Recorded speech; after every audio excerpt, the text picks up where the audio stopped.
it's not time for us to look at what the papers are reporting. First, let's have a peek through the Nation newspaper with a banner headline: Tax Laws, House of Reps reject Minority Caucus report, fireworks likely as lawmakers return from recess. Daily Independent: 4 banks risk forced merger, downgrade as deadline nears. That's talking about the recapitalization. Nigerian Tribune: why we will invest $20 billion in Nigeria, Shell CEO commends Tinubu's leadership. Next is the Abuja Inquirer: FCTA, FCDA workers strike. Chaos looms in Abuja. NLC, TVC back striking workers. Vow to invade court premises Monday. Secondary, primary schools join strike. The Leadership newspaper is next. Kurmi Wali abduction. I lost 2-week-old baby. My husband, 5 children still in captivity. Escaped mother. Platform Times: coup plot. Military nails 16 officers. Submits report to Tinubu. Brigadier General. Others face possible dismissal. Defense intelligence confirms threat to democracy.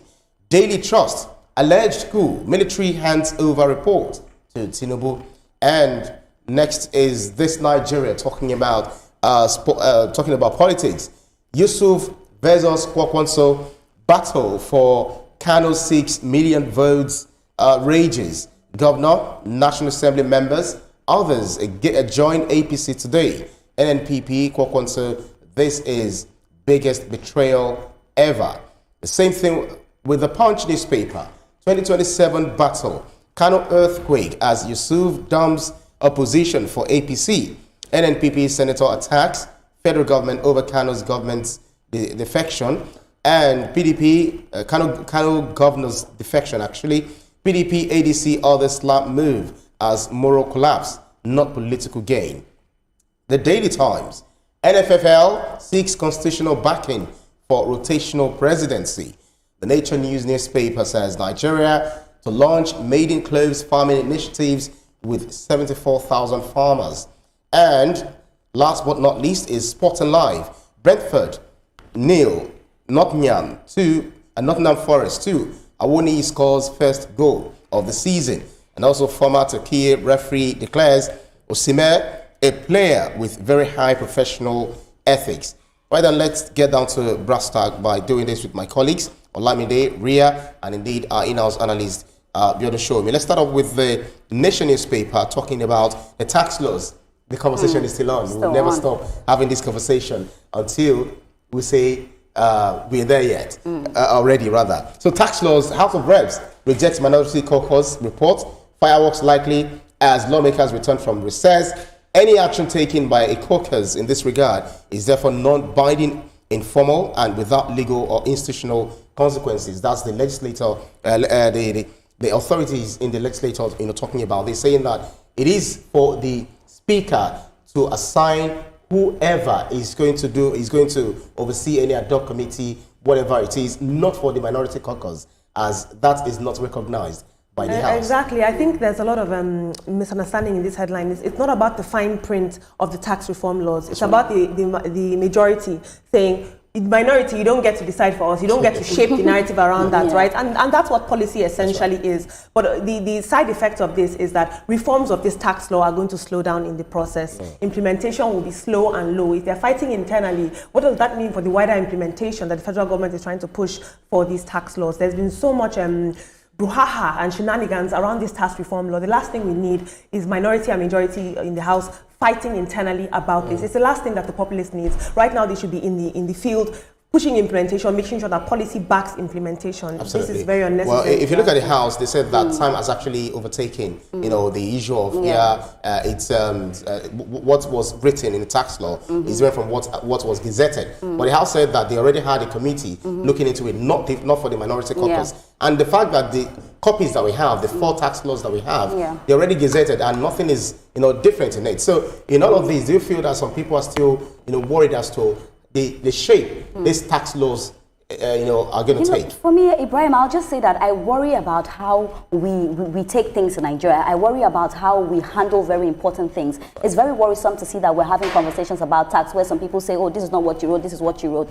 At the end of the day, what is the most important thing for this tax to go out, for Nigerians to pay tax? Right. I was speaking to somebody yesterday, and honestly, the person said to me that Nigerians are still finding it very difficult with this new tax law. So some people are against to understand it. Yeah, but the documents are out there. How many people are going out to read? That's so they have to read. How many people want to read? Do you understand? They just take from what they listen to on social media, not even very important, stations. You don't come to TVC to hear what we're saying. You're just checking on social media where people are saying different things about it. I know that the House also made a statement that you cannot do this on your own. A committee has to agree before you do this. But for me, it's just hurtful that we're having this kind of conversations about tax. The most important thing we should do is to make sure it's implemented, to make sure that people get to pay their tax. At the end of the day, we get to see the dividends of tax. But the back and forth, this is not what was wrote. It doesn't also speak well of us. It doesn't speak well of credibility, because now people are wondering if they are having this fight internally, then could there be something like we always say, there's no smoke without fire. Absolutely. So I think that they need to fix their house in order and come out with one word, one unified word that Nigerians will believe. Absolutely. As you said, there is no smoke without fire, because if those one are raising the alarm, it means that there's something. Because they talked about a mandatory 20% tax deposit before appealing to the High Court, and the fact that oversight function or provisions in the National Revenue Service Act was removed for the National Assembly. Those are some of the alarm raised, but the House authorities are saying that that's not the case. Yeah, absolutely. When you look at what is really going on around the tax, it's just about playing politics, and that's what it is. It's the business of the minority caucus within the National Assembly to do what they are doing, and it's also the business of the majority to say, no, you cannot do that. Do not forget that these allegations were raised by a minority member, I think PDP Abdul Samad, Dasuki was the one that raised this issue. And then when he raised it, he did not specify which areas were actually altered, throwing the whole country into frenzy. Which area has been altered, not altered. The whole thing was put out in the public domain, just like you commented, that look, but the whole thing is out. Go and compare it yourself and see whether there has been any alteration that will fundamentally alter the tax laws, which has been approved. But the bottom line is nobody could find anything. So the House of Reps actually did set up an ad hoc committee to probe into the whole affair and then report back to the House of Reps. The minority caucus, again, in another attempt, to stampede the ad hoc committee of the House to accept their own version, which they have not even found to be credible, came up with this report. So that's why the House of Reps is saying, no, hang on a minute. This House has set up a committee, ad hoc committee, let them report on it. It is not for you to stampede us and lead us to accept your own version. Absolutely. All right, then let's move on to the Daily Independent, talking about the recapitalization. 4 banks risk post-merger downgrade as deadline nears. I know we talked about these often and often. So they didn't mention the 4 banks, but one thing is that we know that 500 billion naira for those banks that have international, standing. Yeah, the second tier, which is 200 billion naira for the national banks and 50 billion naira for the regional banks. So, but in all of this, we'll see what happens. It's just a matter of time. For it. But because of time, let's move on to the Nigerian Tribune. Shell is saying that this is the reason we will invest $20 billion in Nigeria, and they are also commending President Tinubu's initiative. And the fact that Shell has been here for a long time, there was a time that they divested, there was a time they also had issues in the Niger Delta, the issue of oil theft, CSOs, human rights, activists saying that they degraded, the lands and all of that. But now they're saying that they love what is going on in Nigeria. They want to invest $20 billion. This is coming after they also invested $5 billion. Yes, I want to make it clear that a big oil company like Shell is not investing the sum of $20 billion, I believe, is in Naira. $20 billion. $20 billion because of goodwill to Nigeria. Their big oil is committing because they now believe in the financial policy of Nigeria. They believe in our financial future, that is why they are committing. When you see big oil committing this amount of large money, it's because the financial forecast for Nigeria seems good, and they're right to commend the president. Although I will say this, they're not just investing in oil; they're investing in gas, in infrastructure, in Nigeria's clean energy and renewable energy sector. I think the future looks bright. Absolutely. Considering our troubled relationship with Shell in the past. And as I said earlier, that this time around we need to tell them this is how we want things to be done. Yes. Otherwise, if we are not on the table with them, we'll be in the menu. And of course, in every discussion, you have to be on the table. If not, you'll be sidelined. But when I hear things like this, I'm very excited because I'm coming from a youth perspective. Everybody knows I'm all about the youth, and I feel like this will bring more job opportunities. So that's where I'm even hammering on. But it's beautiful to see that, people are now having the courage and the, I don't want to say love, let me just say courage to invest in Nigeria because they feel like Nigeria is stable. And when we hear stories like this, it's beautiful. We're looking at $20 billion. But of course, we need to make sure that we're part of the conversation. We need to make sure that this is not something that they will invest and later on we are now lacking behind. We need to make sure that we are having this conversation whereby Nigeria and Shell, they are both standing on mutual grounds. And another thing I want to mention about this as well,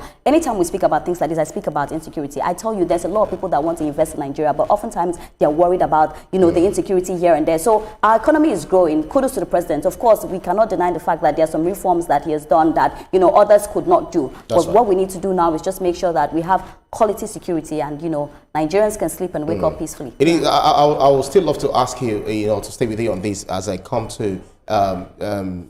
Shomi, on what story we have on the Platform Times talking about the coup plots, but I'll come to you in a minute. Maria, quickly, looking at the leadership newspaper, the Kurumi Wali abduction, a woman said that she lost 2-week-old baby, a husband, 5 children who were still in captivity. That was a mother who escaped, out of the 177 who were supposedly, kidnapped in Kurumi in the north, which the police denied earlier, and then now they say they are investigating, and now they're also saying they're running after them.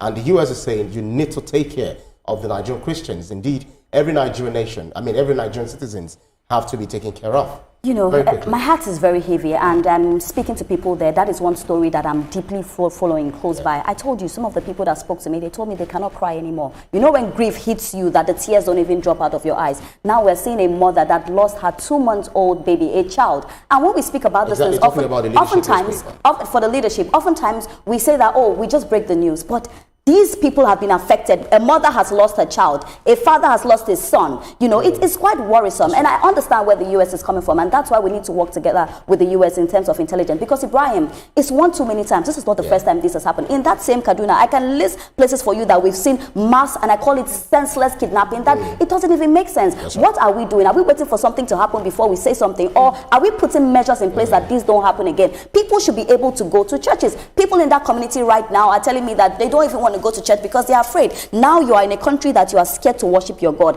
It's quite worrisome. And sad. I feel like now we need to work with the US, be it intelligence, whatever it is. We need to crop out this insecurity. People cannot keep losing their loved ones. And I think that is actually yielding results because the fact that we've been able to buy some ammunition, they're only saying that we need to focus on them. So I understand that we need to have an expansion of our elaborative conversation, on these newspapers.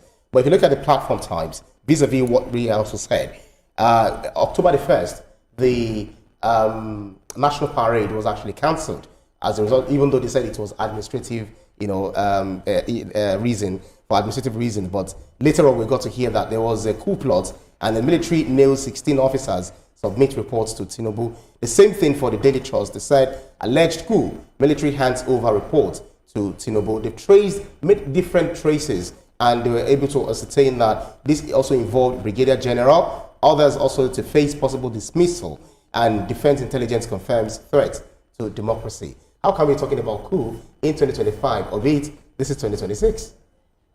Well, when the news came out, I think October 1st. Yeah. I think so, when the National Parade or Independence Parade was actually cancelled. Many people were taken aback, wondering, what has coup got to do with disgruntled officers? Yes, absolutely. Some people will tap into the feelings of disgruntled officers over one thing or the other to try and foment trouble within the country.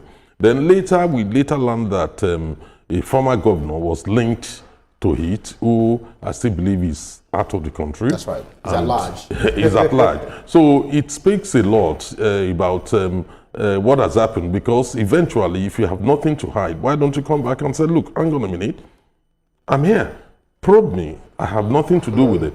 But he's been saying that he had no connection. Yeah, but he refused to return. But they also fingered NDDC, Absolutely. That's also with 45 billion. Yes, because of the source of funding and all that. Yeah. So he has refused to come back. For our national, cake. Others are using it to prosecute, destabilization of government. So many people were taken aback and said, hang on a minute, what is going on? The best, the worst democracy, civil rule, is better than the best military. You need to live under the military rule and then understand what goes on. This kind of conversation cannot happen under the military rule. Street went jubilant when they heard of the death of Abacha. I can remember then, I was still very young. We were just running up and down on the streets, like everyone was jubilating because of the decree, the iron fist, which Nigeria was ruled with. At a point, 250 people were slaughtered on the streets of Lagos over June 12th. 250 in one day.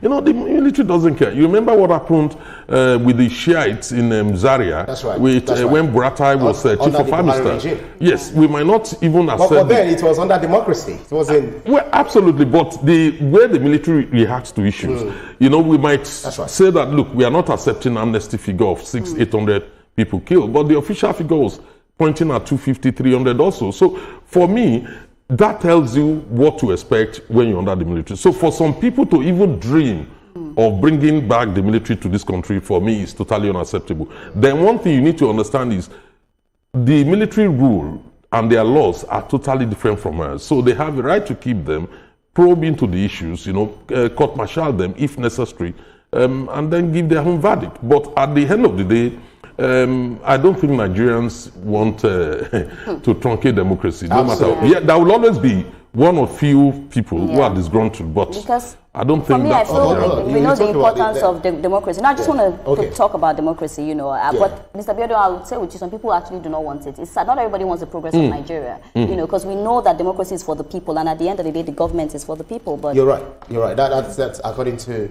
Abraham Lincoln, saying that the democracy, government of the people, by the people, and for the people. On that note, it's still on the same matter. If you look at it, also extended to political implications. So they talked about high-profile politicians, including former governor, which he mentioned from the south, though official charges have not been publicized. The same thing, military shake-up. And President Tinubu, remember at that time when the president had to, rejig the military, the service chiefs, the military apparatus.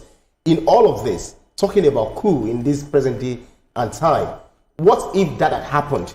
Where would we be at this time? Absolutely. The strength of a democracy is not dependent on the absence of threats.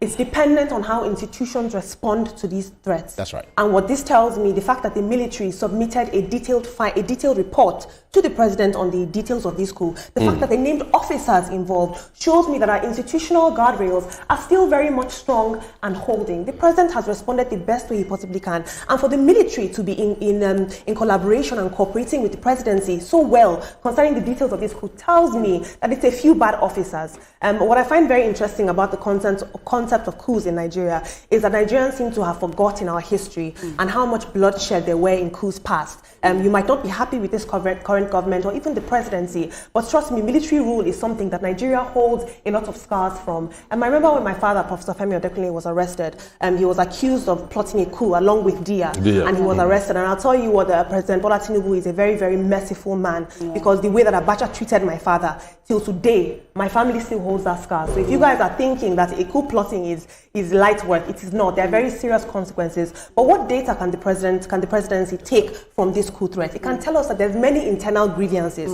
and we need to stop them in their tracks and address them before they become consequential ideological threats. For me, I would even say, what sensible person would just want a coup to happen in Nigeria? Like, from what are you thinking? Like, during a coup, people would die, there'll be bloodshed. Sometimes I wonder, Nigerians, are we really patriotic, as we say? Oftentimes you see, and I say this all the time, you're not okay with a particular government. But that doesn't mean you want, for chaos to happen in your country. Yes, you don't agree with the president, but you don't want harm to happen in Nigeria, because even when the president is not there again, Nigeria is Nigeria. Nigeria is a country. Nobody owns Nigeria. Nigeria is for the people. Nigeria is for all of us. And then if you hate the government will definitely go, and Nigeria will remain. Absolutely. But during what Olamide said actually, reminded me of what happened recently. You remember the Al Mustafa case, who was alleged to have killed or murdered the wife of late Kudirat Abiola. MQ Abiola, Kudirat Abiola, and then they said. The Supreme Court, the court actually threw out the case because Lagos State failed to file charges or present its own side of the story. But when we say that something happened, why is it that a state where the murder actually took place, there close to our old office, there at 7up, why is it that Lagos State will just not will be, I don't want to use the word lackadaisical, but I just mentioned dilly-dallying. Exactly on this matter. It's we need to find closure. Yeah, absolutely. I mean, don't forget, this Supreme Court gave Lagos State the green light 13 years ago to say, look, even though you apply to file out of time, they still agreed that, look, this is a very serious matter. Please file your case. And that didn't happen over 13 years. So, I mean, I'm sure this is not under this current Lagos State government. But eventually, unfortunately, they can't appeal that case anymore because there's a closure now by the Supreme Court.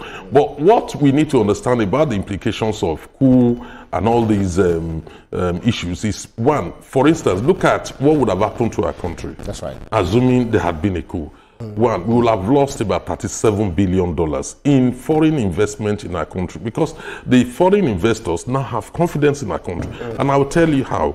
The $5 billion Saudi Arabia investment in Nigeria, which we have signed. There's a $1.5 billion, the Brazil's investment in the agricultural sector. There's the Bonga Southwest 20 billion. Okay, so we just need to raise it because full of knowledge. I understand that we need to raise it because of our next segment. Let's talk politics very quickly. This Nigeria say, okay, I understand that there's actually no time. We'll definitely discuss this, in the course of our programming. Yes, absolutely. I'm bringing back to them. That's about it for the newspapers up for review. Still to come, the US has urged Nigeria to strengthen protection for Christian communities following the abduction of 177 worshippers in Kaduna. Join us after the break for more. Just stay with us. We'll be right back.